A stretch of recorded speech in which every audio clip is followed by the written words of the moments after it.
Hey, everybody, welcome back. It's the F64 Lunch Bunch, and we're here today. I'm going to do fast intros. I'm going through in the order of my screen.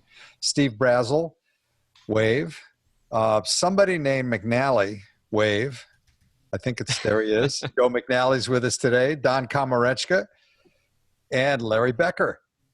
And when we started this, the whole idea was to give you guys ideas and just get a discussion going. There have been some great ideas to come out of the exchange this week. Ann Geddes was here with us yesterday and added to it. Joe's joining us today. I'm not going to do any big intros because if I have to intro Joe, we're going to be here all day and we won't hear from him because I'll be going through all the accolades and all the fun of having him in this industry. So let's just get started with a question for Joe of things that you're doing right now to maintain your sanity at a time when we're all locked up.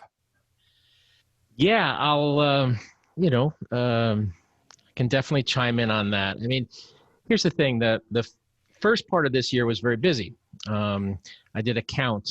I came home on the 75th day of 2020, just made it in the door, flew KLM, a 747 that only had 50 people on it. I was very nervous they would cancel the flight. But at that 75th day, I looked back at my calendar. I had been on the road for 60 of them. And so I'm really, really happy to be home. Not the circumstances that we are all forced to be home, to be sure. But being home with Annie is the best place I can be. So, yeah, I'm enjoying home time.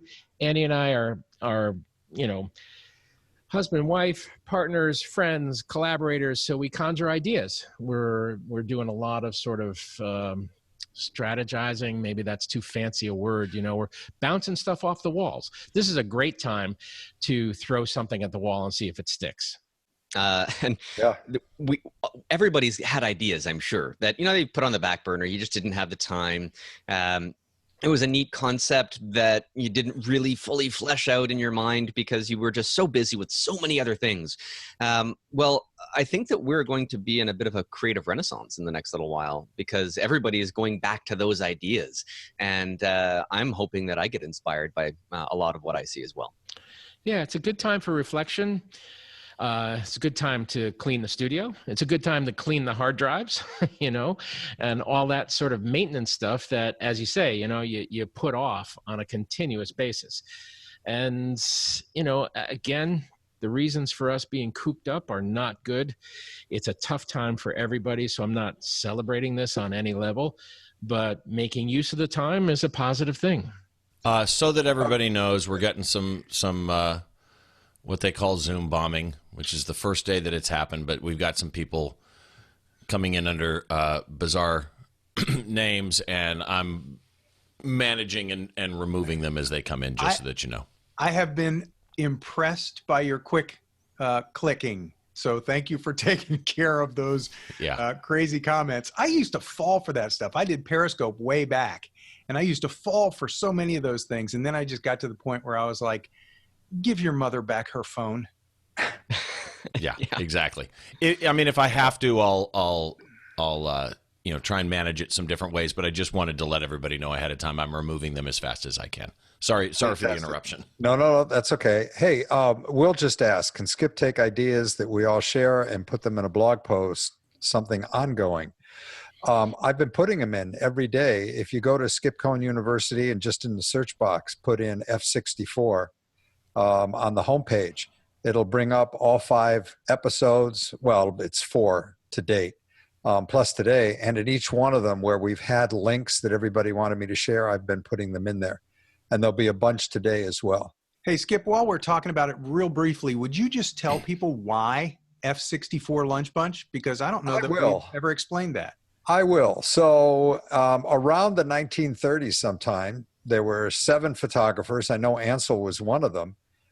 Called the F64 group, and they were known for their sharpness and literally the way their images were printed, the style of photography.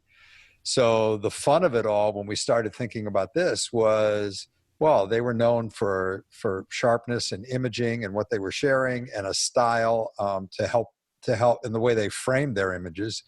And we thought, hey, this is fun. Let's use f64 as the same way, because the whole idea here is right now we're all stuck. We're all in the same boat. We're all trying our best to watch each other's backs. And what things can we do right now that help put some framework around the chaos that is in our lives now, and the change in business, which is why we've been sharing ideas on building a better skill set, things you can do to build your business, resources for financial issues that are going on right now, which everybody's got a few. Like we had one yesterday on a link to Fannie Mae and being able to extend payments on mortgages. So we've been hitting a little bit of everything this week, and I think that's pretty much what we're going to keep going on today. Does that fit what everybody knows about f64? Yes, it makes indeed. sense. Absolutely. Yeah. And I actually have I have a question for Joe, but then there's a question for Joe in the Q&A. At least it was. Oh yeah, there it is. This is from Galaxy A60. Hi from New Jersey. Joe, what is your favorite paper to print on? And I'm going to add to that, and why? Yeah, please. We've historically used Epson papers all the way through, and we tend to stay with their gallery quality papers. Now, let me also caution or offer this as I go forward here. Printing is not our strong suit here at the studio. We have a wonderful local printer that we're blessed with. We have a great relationship, Still River Editions, and they do a marvelous job. And to the extent that I get involved in printing, when I print for my gallery or print for a show, which is a very rare occasion, or gift print things, I do get involved in, the back and forth with a printer. But generally speaking, the run of Epson papers has always done us in good stead. And my question for you was different, because I've seen you speak on a number of occasions, one of which was Photoshop World last August, when you did the keynote there. And of all the jobs that you've done, and so many of them extremely difficult, is there any job that you've done that, looking back, you think, wow, that was ridiculously harder or more dangerous than I thought it would be, and I kind of wish I hadn't done it? Yes. Yeah. I mean, the wish I hadn't done it crops up more often when I look at my results and think, I should have done better, or maybe that wasn't the best idea to run down the rabbit hole with. And the yield, maybe I feel at the end of the day, is not commensurate with the effort.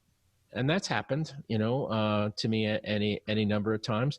There are jobs that have been super complex that actually at the end of it, you kind of think to yourself, well, that might have been kind of a dumb idea, but the fact that I was able to pull it off, as a photographer, you always need to grow. You feel like you just went through another door, and on the other side of that doorway or that hallway that you just walked down, which was fraught with difficulty, you feel expanded. You feel more confident. You feel like, okay, well, all right, I guess I kind of know what I'm doing, to a degree. There is that sort of, it's like osmosis, confidence sort of bleeding into you. The more you work, the more, Jen Rosenbaum said yesterday about failure. Failure is a constant companion as a photographer, and you fail and you learn, and you fail and you learn, and you readjust, and you develop other skill sets to counter things. I'm a pretty good seat of the pants kind of photographer in the field. I can reach into an archive of solutions.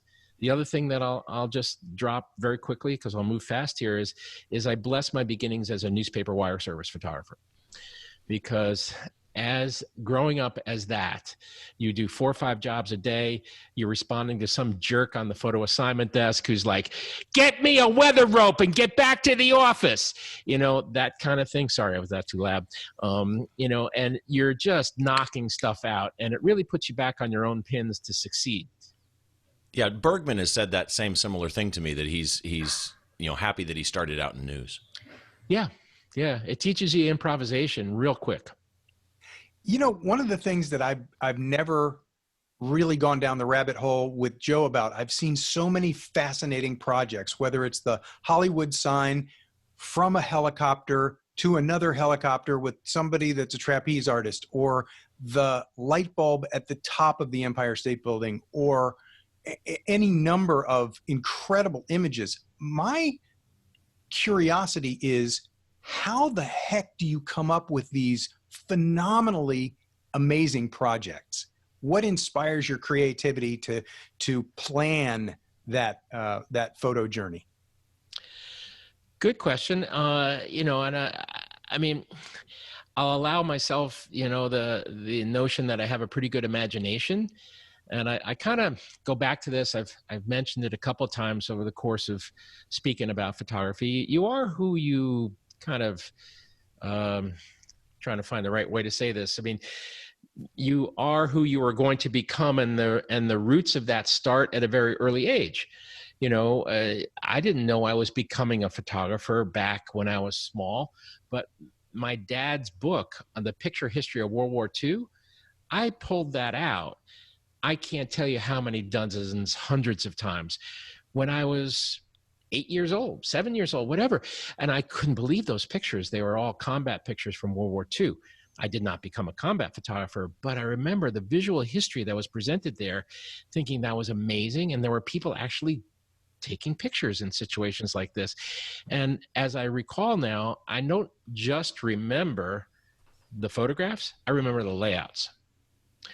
And so these things imprint themselves, you know, comic books. I went to 5 different grammar schools. I was always the new kid. So I had to kind of make friends, adjust to new circumstances. I also lived in a kind of a fantasy world. You know, I read a lot of epics and things like Lord of the Rings and Jack London and White Fang and all those kinds of like adventure kinds of stories. And so I can see it now in my photography, a hero point of view, strong color palette, comic book sensibilities. Comic books are really good storytelling devices.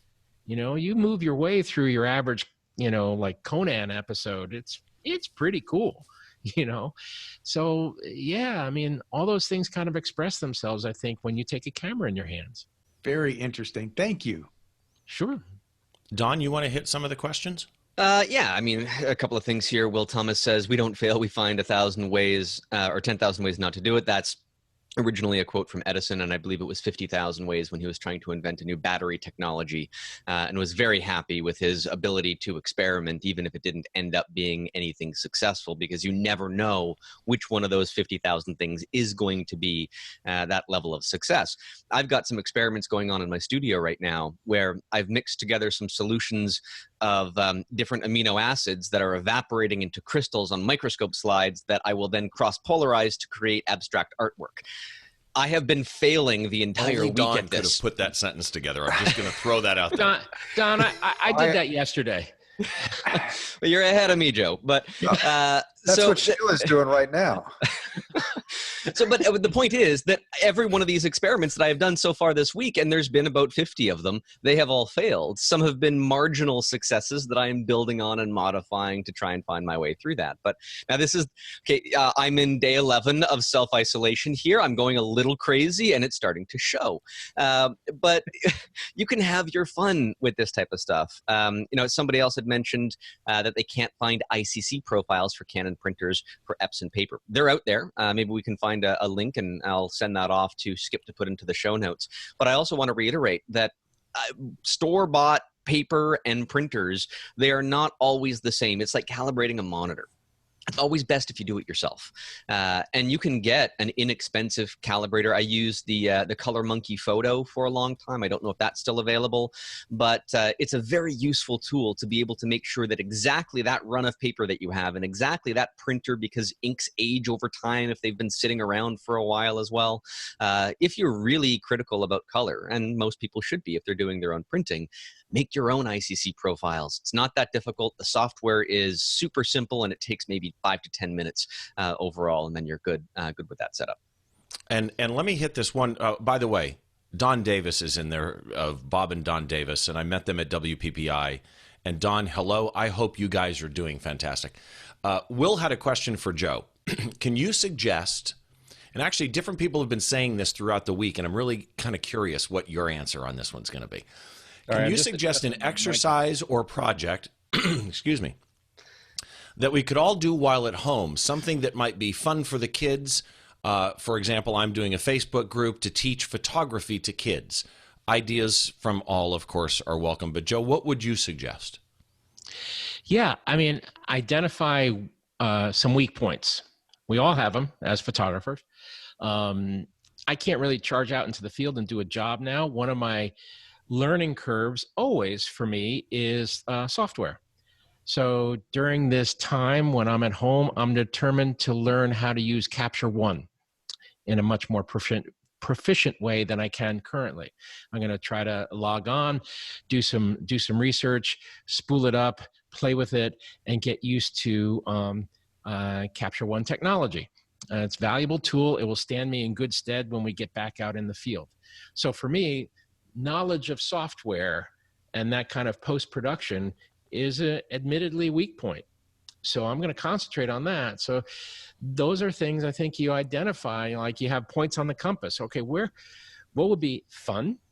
What would be valuable down the road? A skill I could offer to a client or assist me in the delivery of good material to a client, make me more nimble on a job, that kind of thing. And I think for me right now, Capture One is looms as a very valuable tool, which I'm still kind of at a rudimentary level in terms of using. So I'm determined to get better at that.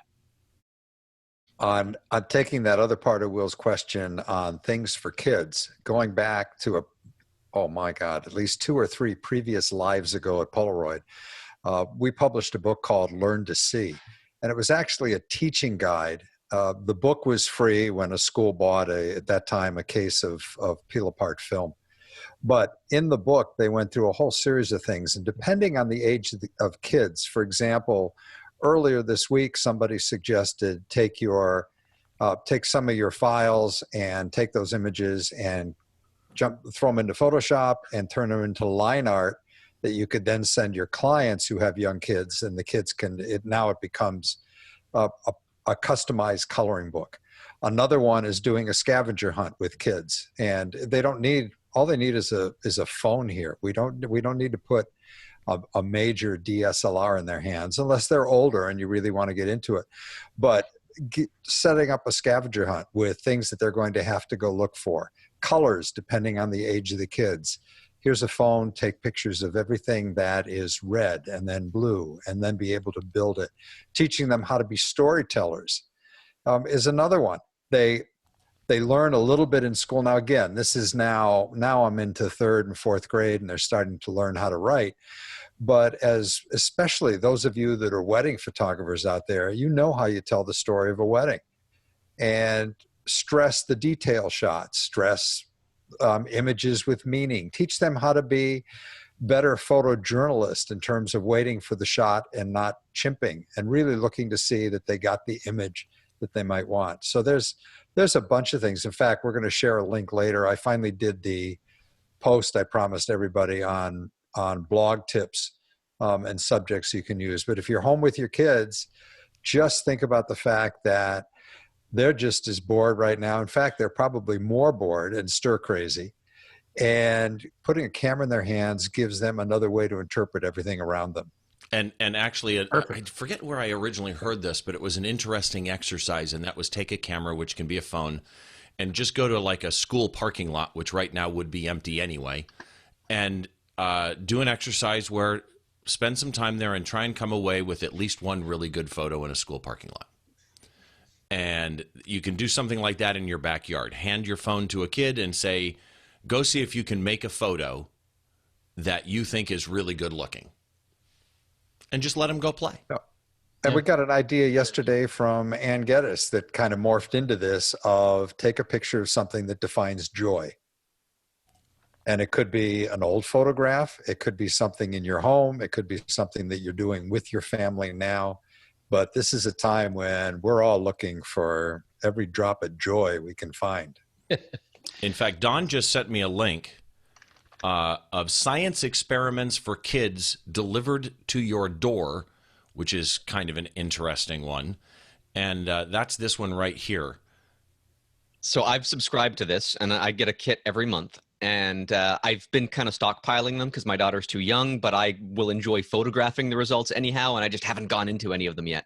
But there's some really fun science activities that if you're trying to educate kids at home and they're just bored watching videos and what have you, this is something that you don't have to leave the house. It's going to come to you. I believe they're based in the UK, but they ship just fine everywhere in the world. So and I'll make sure to get that to Skip for the show notes. All right. Anybody want to jump on a side bet with me that Don's daughter never sees this stuff because he plays with each kit first?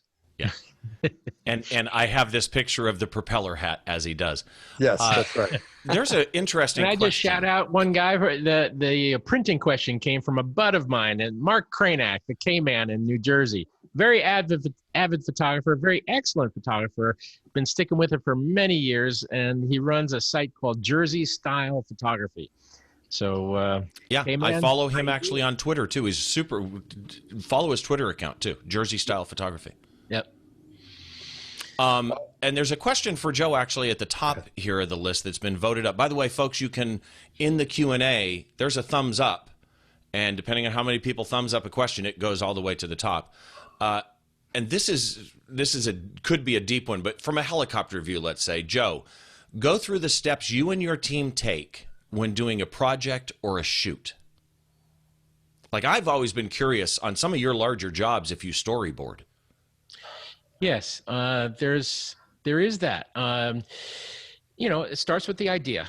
Usually, like the biggest job I've done in the last couple of years, I did a D850 fashion shoot in a museum in Budapest, and it was the Singapore creative arm of Nikon. And they liaisoned with a German ad agency, JVM, and they reached out and they said, can you write us 3 treatments? So here's one thing that I always counsel young photographers. Like, yeah, you're hell-bent with a camera in your hands. I want to shoot these pictures. One of the things, the most important survival skills I can offer any photographer, young or advanced, is the ability to write coherent proposals, to write your ideas in a powerful way, to get a client off the dime, to make somebody spend some money on some pictures. That's not the easiest thing to do anymore. So they asked me for 3 treatments, and I wrote 3 treatments, and they chose one. So there's the kernel of the idea. The idea starts it all. Then you start to look at the parameters, the logistical difficulties, et cetera, and you start to do a rough budget. I'm really, really fortunate here in the studio. We have a team. We have a great team. Lynn Del Mastro, our studio manager, is one of the best producers in the business. Annie Cahill runs our social media and marketing. So we tend to collaborate. I lost my crew chief this year. He got engaged. He's happy. He's wonderful. But after 10 years, he had to move to Virginia. So we're sort of without our crew chief now. But as we were together, the 4 of us would collaborate, and we would start to say difficulties, or from this vantage point, this is possible. And then, of course, you have to interface, as everyone does nowadays, with budget. What becomes possible within the amount of the scope of the financing that has been granted to you? Is your idea outracing your ability to make it happen? Those kinds of things. And then when we finally get approval and we get a timeline and all of that, and we say, yes, we're going to go after this idea, then comes kind of the fun part. If it's say a shoot that involves talent in front of the lens, casting that talent, seeing what permissions and difficulties might be associated with using a particular location. All of that sort of stuff. And I'm able to rummage. Thankfully, I've been doing this a while. I'm able to rummage in my head for kind of a background. I'm sure every photographer out there is like this. I have a Rolodex of potential locations I kind of reach into. Maybe this could work there. It's a real process. Sometimes it can happen very quickly. Most of the time, it'll happen over a period of 2, 3, 4 weeks, sometimes 2 or 3 months before we actually get out into the field with camera in hand. Impressive. Oh, I don't know. It just doesn't happen with the flip of a switch. No, the amount of stuff you have to go through, especially if you're working in the commercial world, everything has to be released. The building across the street might have to be released.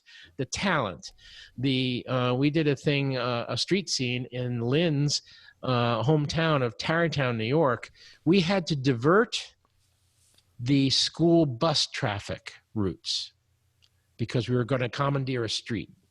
So it had to be run by the police, had to be run by the city council, had to be signed off. We had to then get permission letters distributed to all the adjacent businesses. So they would too sign off, all of that stuff.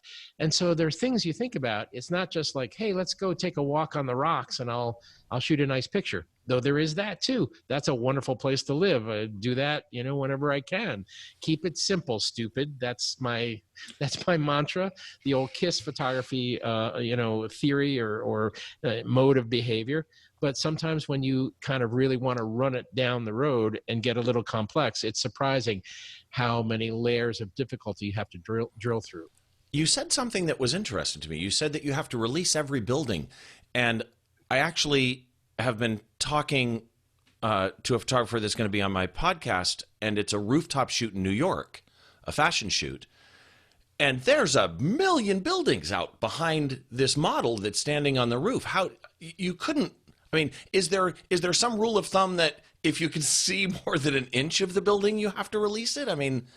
No, faceless buildings or buildings in a gaggle in the background, you're fine with. To be more specific, what I'm referring to is if you see a building across the street that might have a billboard or a logo or something like that. Okay. You got to release that building, or you have to obscure it in post-production.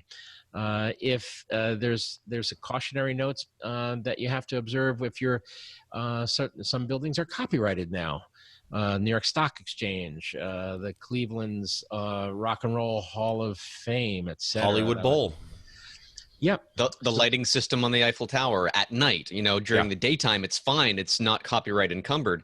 But at night, the lighting system is copyrighted, and thereby you can't take a photograph of the Eiffel Tower at night. It gets really weird. If you shoot a concert at the Hollywood Bowl, they have their own photo release for photographers, which is not a photo release like a model release. It's different. But so if you're shooting, Journey at the Hollywood Bowl, you'll sign a photo release for Journey on what you can do with the photos. And you'll sign a separate one for the Hollywood Bowl, and they're radically picky, where Journey wanted me spur of the moment to photograph Neil Schon giving a guitar out at the end. And the Hollywood Bowl said, not unless you're a union photographer or want to sign a union waiver. So there's all kinds of things. It can be really surprising. That's why I was so thrilled. This year, I started off my year, I shot some pre-Olympic stuff in Tokyo for Zuma Press, which is an editorial agency. So I was able to just shoot on the street and not worry about the commercial restrictions or cautionary things you have to observe when you are shooting for a commercial client who's going to use this in a marketing sense or the sense of endorsement. Will in the Q&A said apparently the Bean in Chicago also is that way. There's a and somebody else said the New York Public Library. What else is the Flatiron Building in New York has you have to get a release for you to take a picture of the Flatiron Building, but in their paperwork online, you can also find out that they're cool with it if the subject is something else and the Flatiron Building happens to be in the background. And we had to find this out for a video project I was working on with a friend. And so she was doing some light painting in front of the Flatiron Building, and that was okay because the subject was that person in the light painting. Even though the Flatiron Building was big in the image, that was okay. But if it was of just the Flatiron Building, we couldn't do it. So there are idiosyncrasies there too. Edward Steichen, Joe, do you want to take this question at the top of the Q&A? Sure. It's a really good one, actually. I'm curious about too. How is your future with DSLRs? I know from following that you really like the Z6, Z7. Will there be a D6 in your bag? I love my Z6. It is a complete new way of shooting, but still much in love with D850. Yes, Daniel, I'm with you on that. I'm a big fan of DSLR cameras, always have been. And I took those steps into the mirrorless world, and I was a little nervous about it, because I was thinking, how am I going to adapt to this? It's going to be a very different experience. And I embraced it immediately. I love the EVF. I love the components of mirrorless, that electric viewfinder, all the information, the lightness of it, the ability to move autofocus points all over the frame. All those kinds of things are tremendous advantages, and I've embraced them. That being said, there's nothing like a big camera for a big job. The D6 has just come out. I had a chance to use it for 24 hours in Tokyo, and I can't tell you how your confidence factor, I think, as a photographer can ramp up. I mean, the thing is a beast of a camera. I was doing long lens work. I was shooting an 800 mil, so the AF system on the D6 was phenomenal. And so there is that. I shot the 2016 Rio Olympics with D5s,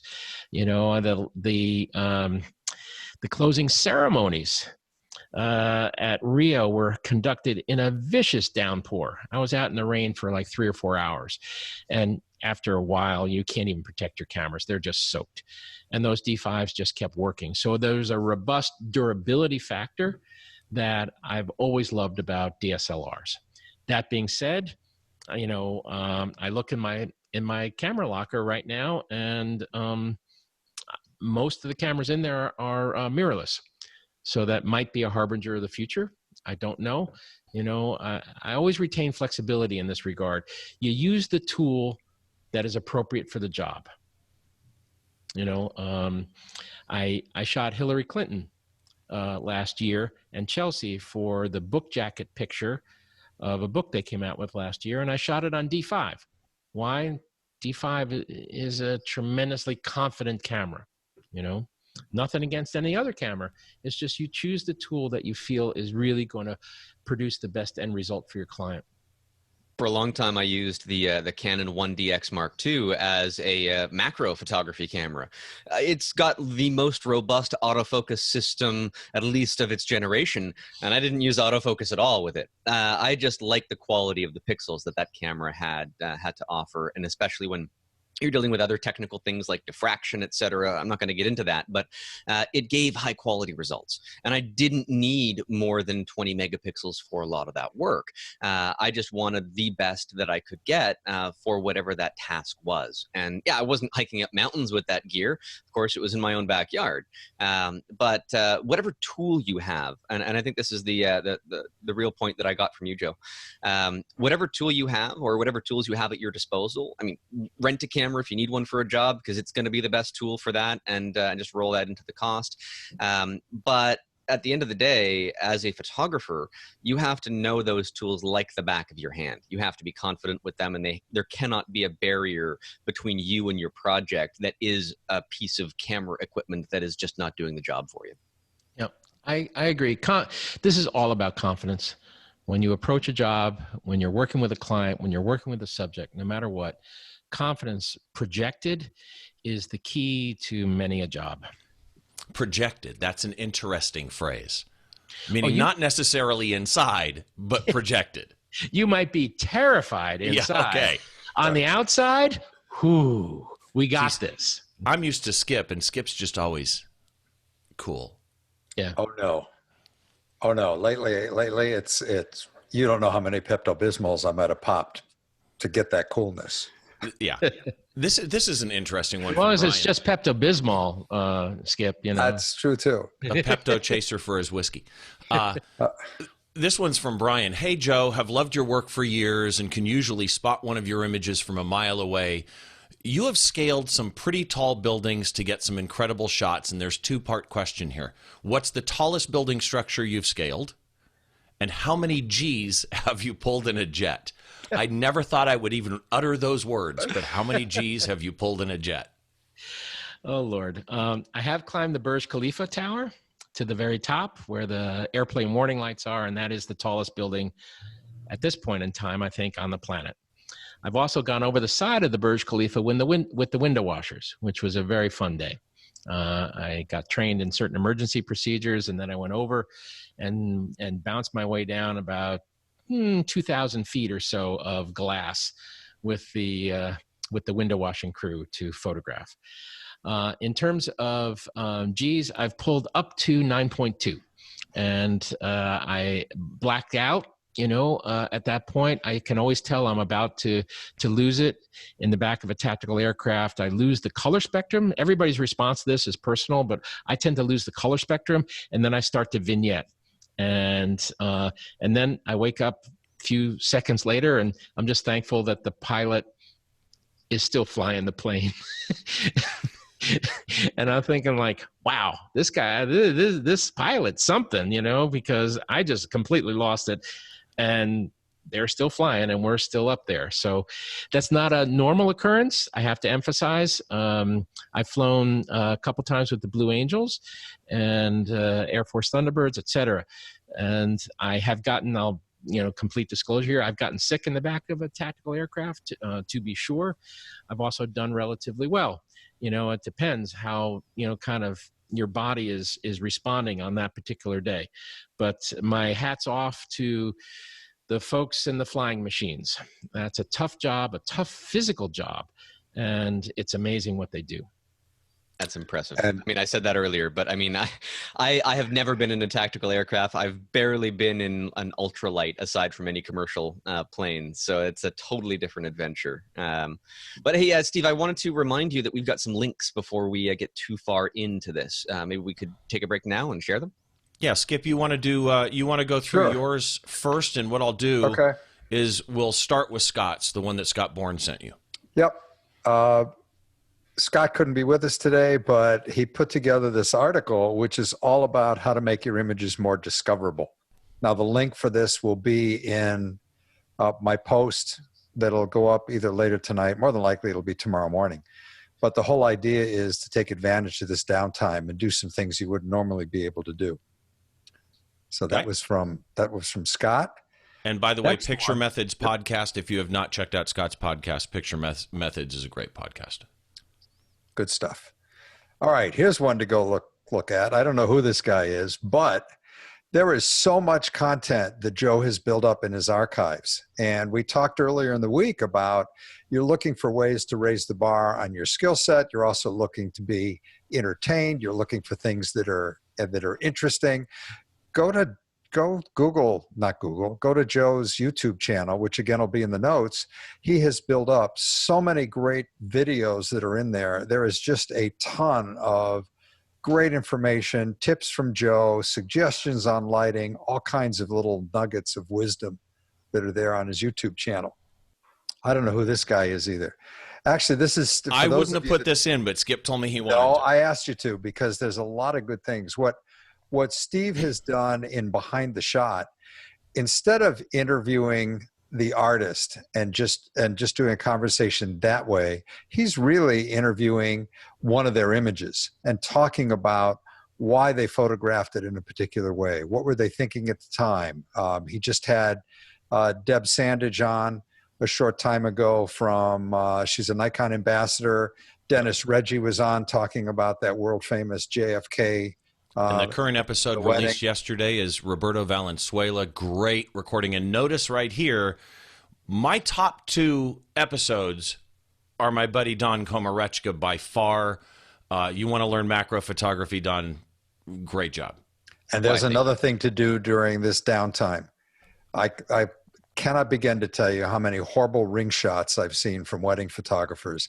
If you took a couple of macro classes or just followed some of the things that Don does and some other well-known macro artists, Mike Moats has got some great things out there.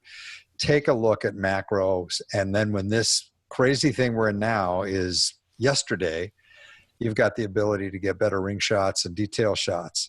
Tamron just announced today their contest, Locked In With Your Lenses. Just take a look at that. We'll have the link in there, but it's another thing to be able to do. And interesting, their theme for this first round is appreciate the little things, and it's all about macro. Photofocus.com. If there's one aspect of photography that allows you social distancing, it's learning what to do with a drone. And they just had a webinar within the last week I'm sorry, let's see. Actually, it was yesterday. Getting certified to be a drone pilot with Louisa Winters. The whole point is this is changing. Drones have changed everything that we can do now. And being able to be out there and understand what to do and do it right, it's another skill set to add to the arsenal of tricks and things that you're doing right now for your clients. And then next was, I was just searching. I don't know how many of you use Google. I'm on Google all the time. I'll put in one word. I was looking for financial help during the pandemic. And this article came up in the New York Times. Now, you've got to join the New York Times. It's free, but you got to put your email in. But the article really had some good things to talk about in terms of a hub for help during the virus crisis. And that was another good one. And then the last one, I just got this up 15 minutes before we went live today. I promised everybody a list of things you could be doing for topics for your blog. I've said before, your website is about what you sell. Your blog is about what's in your heart. And everybody seems to have a hard time thinking of things to write about. So I gave you, 15, 20 different ideas there, of which one of them is one of my favorites. And that's using your own Throwback Thursday images as a blog post. In good times, it was a great way to remind mom that it's time for a new family portrait. In bad times, right now, same thing again. It's a great way to remind mom that it might be time for a new family portrait. What we're going through right now is changing everything. It's changing the value of our memories. It's changing the value of our photographs. And being able to use throwback stories, not only does it remind people of other times other than what we're dealing with now, but it also plants the seed for, wow, the kids are growing, life is changing. And remember, the three biggest reasons why people hire a photographer in the portrait social category goes brides, babies, pets. Brides are on the back burner for a little while right now, although engagement images I think are going to come back first. But babies, pets, babies are a little on the back burner too during the pandemic. But pets and profiles in your community and places for people to go in the community to photograph. All those links that I just shared will be in the post with today's video. And then Don, you had some too. Let me pull this one up for Don. Yeah, this is a course that I had done not too long ago with On1 software, and this was for their On1 Plus subscribers. And it's a really nice sort of 10-lesson tutorial on macro photography. It's all a video course that was normally behind a paywall only for On1 Plus subscribers. But they have, in current events, opened that up to everybody, whether or not you're an On1 Plus subscriber or not, whether or not you've used their software to take advantage of this content. Now, you can't download the videos. You can stream them on the website. And so, take advantage of this. As you were mentioning, Skip, that, people can learn a lot from the stuff that I have produced. I am actually quite glad that this is now no longer stuck behind that On1 Plus paywall, and that everybody can dive in and enjoy that. And let me just mention this because mine came up. I got to mention Don's podcast, Photo Geek Weekly. If you're a geek and a photographer, this is definitely a podcast that you want to check out at photogeekweekly.com. Somebody sent me this link. Some of us may know Scott Heath, but Scott sent me this one, and it's an opportunity to get, let me close this ad down at the bottom, free photography lessons from Canon Explorer like Joel Grimes. And this is actually on resourcemagonline.com. I'll get this link to Skip as well. But if you scroll down through here, you'll see that there's an opportunity to do some free classes. They'll have links at times for you can buy it, but there's webinars and stuff that are free. So there's a resource for you for taking some photography classes. And then the Photographer's Playbook has different assignments that you can do for yourself, for kids, things like that. This one is not a free thing. It is an actual book, but it is a resource that you could get delivered while you're stuck at home and use some of the exercises that are in there to expand your horizons while you're stuck at home. I have one more, but I don't have the link. So I'm going to put out the call to Brent Watkins, who's in our audience now, to give us the link where people can go to for an online 2-day workshop that he's putting together. I think it's the second week of April. and it's called QuaranCon. And it should have some great programming in it. But Brent, if you could share that in the Q&A, and then we'll add it to the list of where people can go, because we're sure not going to any live conventions in the next few weeks. Skip, you want to do some of the questions in there? Yeah. Stephen, things for kids. I've been putting together coloring pages from my animal photos, my zoo posted, the coloring book. I also did a word search. I need to do one every week. Guys, I cannot stress the importance of relationship building and using your blog and sharing that content with your readers. The biggest thing that you have to remember, two big things. One is to be consistent. You want to be blogging at least 2 days a week, same time, on the same days each week. And the second thing is to make sure that what you're sharing is helpful. Remember, normally your target audience for most of you would be mom, because women make 98% of the purchase decisions to hire a photographer in those categories.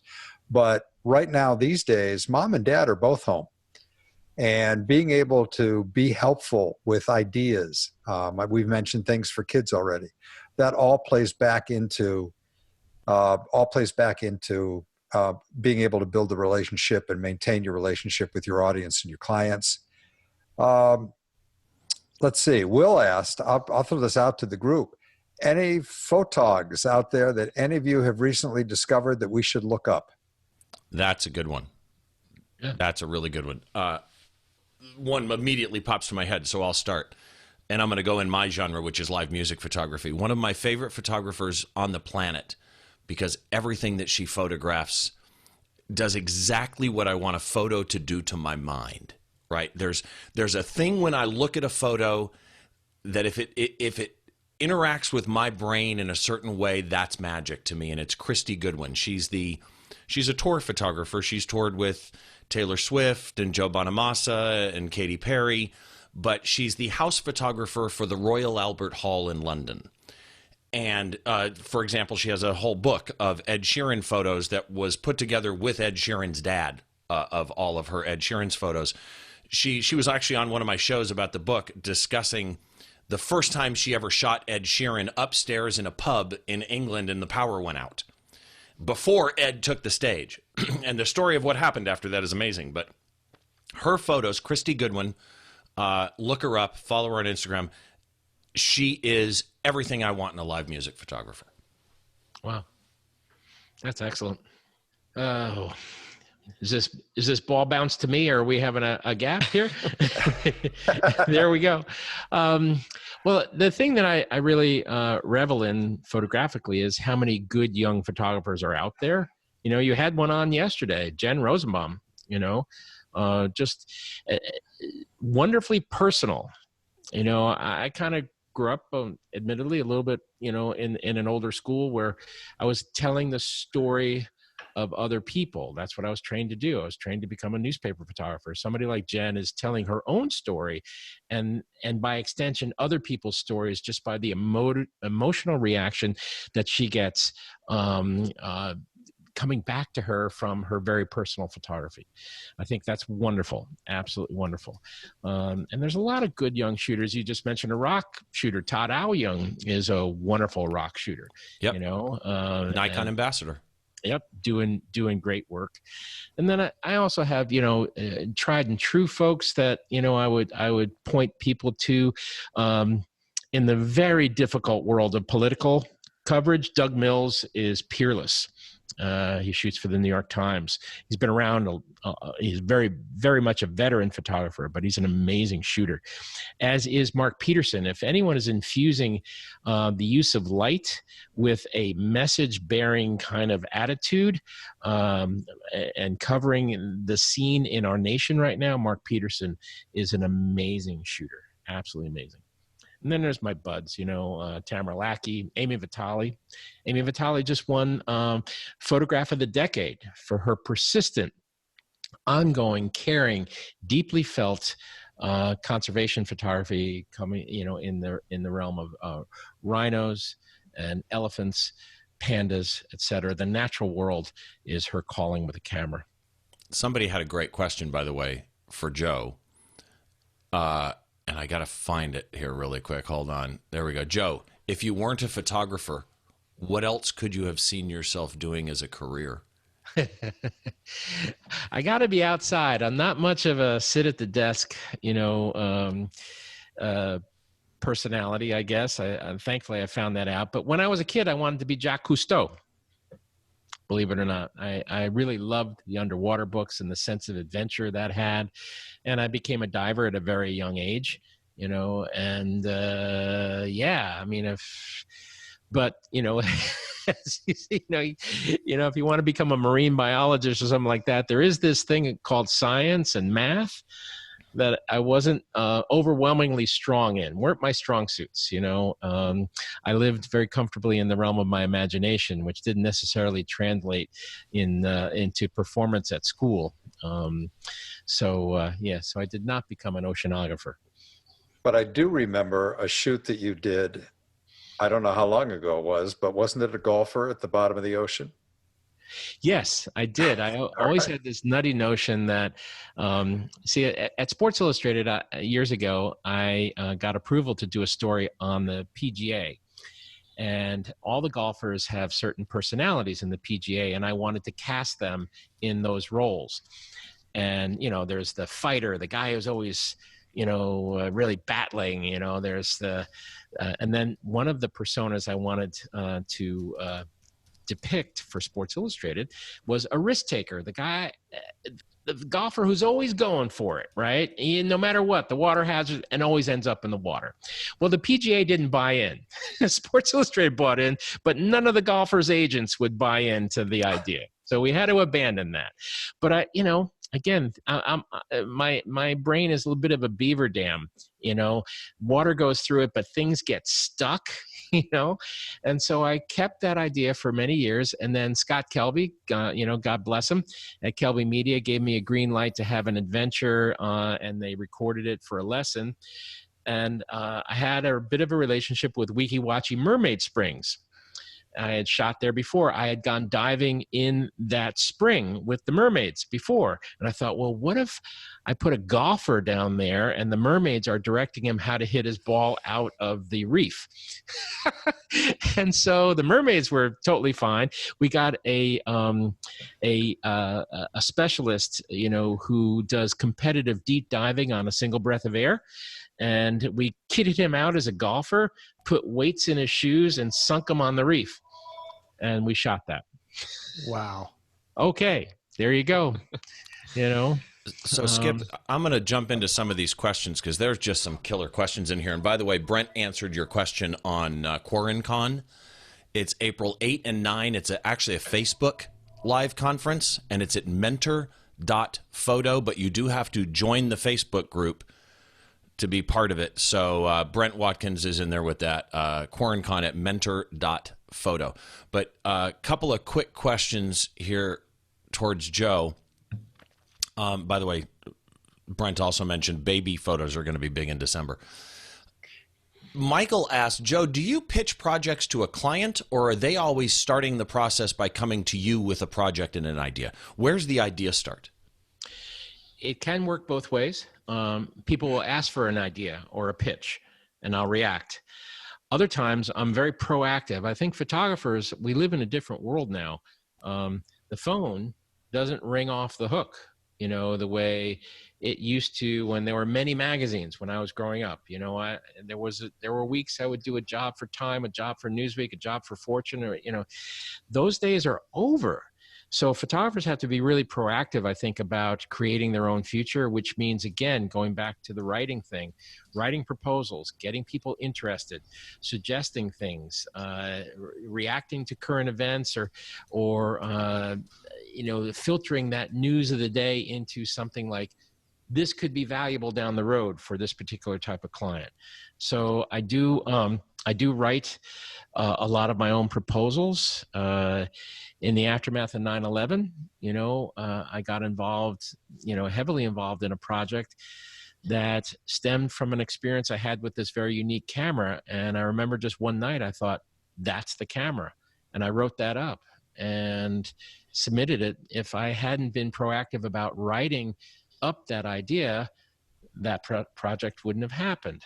So I think photographers really have to, and that's why social media is important to all of us. I think you have your antenna out. What's going on in the world? What's happening? Like Brent just suggested, and I was thinking about it earlier, there's going to be a baby boom, you know, quarantine babies, you know. So if you're a photographer who does, infant, photography or something like that, you might anticipate that or think about it and start to, gear yourself up from 9 months from now to have maybe a humorous spin or a reflective spin on this time that we've all had at home, and get a couple of slogans going, get a marketing phrase or pages already developed, possibly.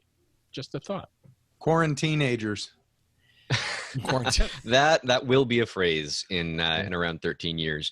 Hey, there's a question here from Michael Mitchell, addressed to me, that Skip mentioned ring shots. How would you in general think about a ring shot, i.e. a macro ring light on the lens, bounce flash, multiple lights, macro versus non-macro lenses?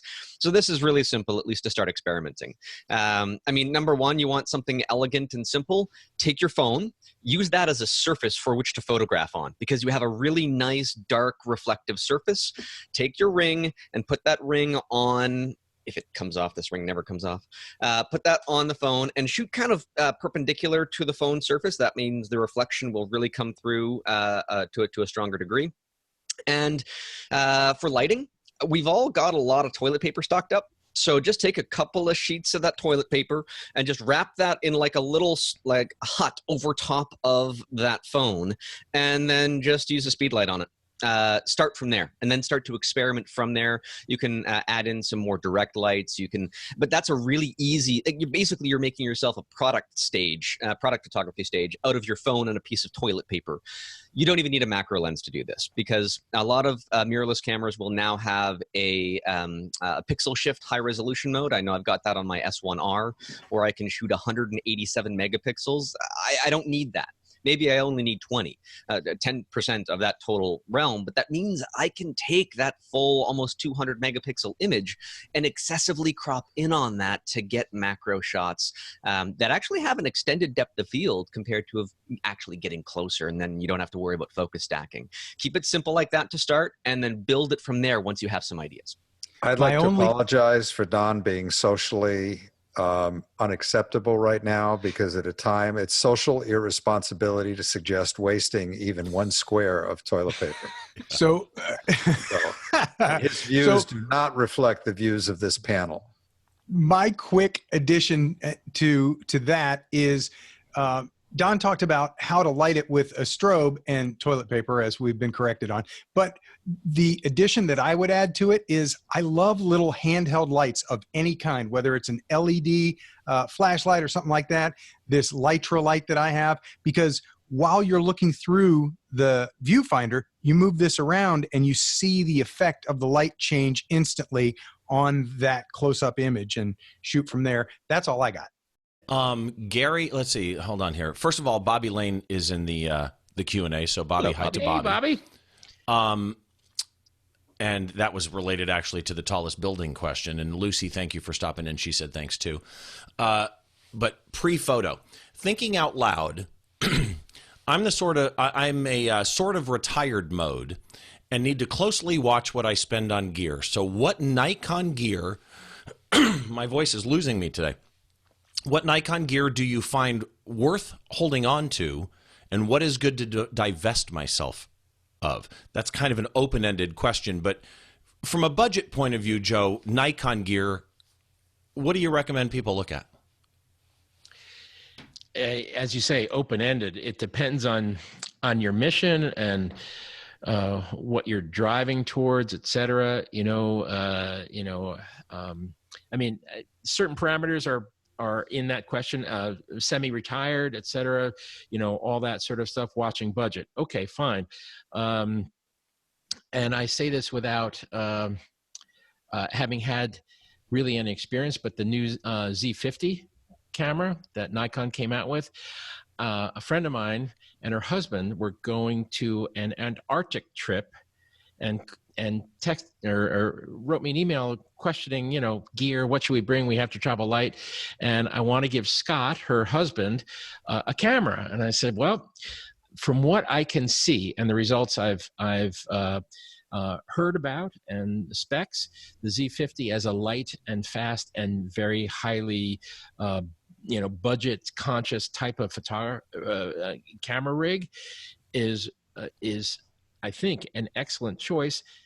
Again, I'm saying this without having used it myself, but they came back out of the Antarctic and said the Z50 performed wonderfully, and they thanked me for the tip. And okay, budget photography on a budget, that is a potential option in the Nikon realm for sure. And I forgot, Larry, did you and Don give your favorite photographers, or somebody should follow? I didn't, but I can tell you that there's a really nice young lady that is, and I'm blanking out on her name. No, I'm going to skip because we had all these different people on the podcast that I did with Rick Salmon for a long time, and I'm just going to skip on that right now. Picturing Success podcast. Yeah. Look that one up too. Yeah. Don? Yeah, well, I mean, I'm known as a macro photographer, and so that genre has so many different little subgenres. And I can be very technical and very accurate in terms of sharpness and detail, and I have that kind of approach. But I admire photographers that take the entire opposite approach on that. They like softness. They like blending colors, almost ethereal kind of compositions that come up from that, multiple exposures, etc. And I don't do a lot of that, so I get inspired when I see other people doing it. And somebody that does it very well is Jackie Kramer. And I've done a number of workshops and conferences with her over the years. And so Jackie Kramer is somebody that I am inspired by because she does the kind of stuff that I don't. And it makes me want to explore and widen my own horizons within the same genre that I so love. What about you, Skip? Well, I'm going to send everybody over to skipcohenuniversity.com and type in the word "why" up in the top corner, or just go into the blog and you'll see it over on the right margin. Everybody here, all four of you, have been guests on Why, which is about taking one of your favorite images and then talking for 3 minutes to 10 minutes about why it's a favorite. In fact, Joe was one of the first ones on.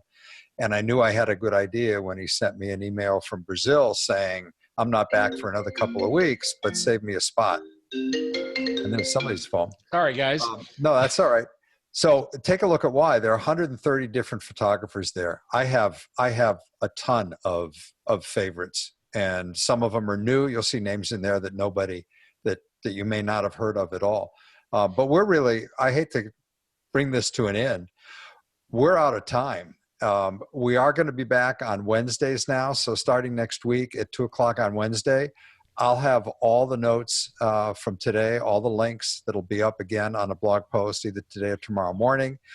And I just want to thank all of you guys and Joe taking the time to jump in here and be with us today. I want to remind everybody, we are all in this together. And I keep saying the same line from what's his name on the old runs of NYPD Blue of, just be careful out there. Stay healthy. Do what you're supposed to do. It's no fun being self-quarantined, but at the same time, let's get this thing behind us. And I don't know if anybody wants to add anything, but that pretty much wraps up today's Friday Lunch Bunch.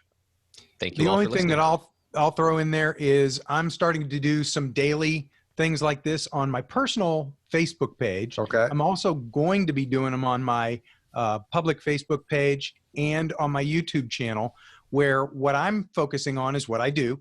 And I try and help still shooters who have only ever done still shooting step into video. And I also have a book about being on camera. So I'm doing some of that stuff too. So helping photographers get into it. So if we're not friends, go ahead and friend me on Facebook and we'll be friends, and you can show up there and see some of the Facebook Live stuff that I'm doing. I did one right before we started here. Great place to go for more help, guys. I'm going to say it again. Just remember, you're not alone. We're all out there watching each other's backs. Thank you guys very much. Thanks, everybody.